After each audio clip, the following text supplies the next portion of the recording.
تكريم 500 حافظ للقرآن الكريم في حفل بهيج بجامع الجزائر يعكس مدى تعلق الجزائريين بدينهم الحنيف. كنا وما زلنا نؤمن ونذكر أننا بالقرآن ننهض وبالقرآن نحيا.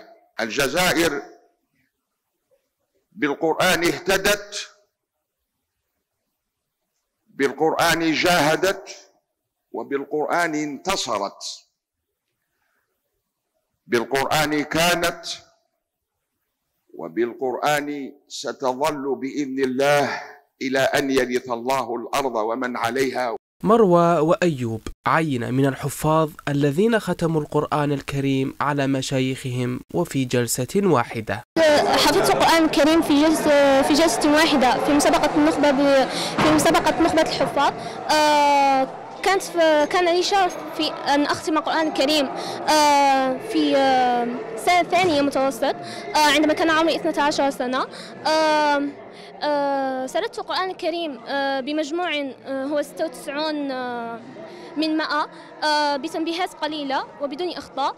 شاركت في مسابقة نخبة الحفاظ ولله الحمد.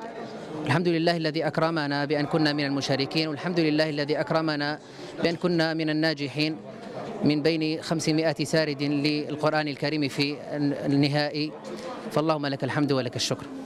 هي نماذج ناجحة يحتذى بها في الحفظ والخلق، فحفاظ كتاب الله هم أهل الله وخاصته.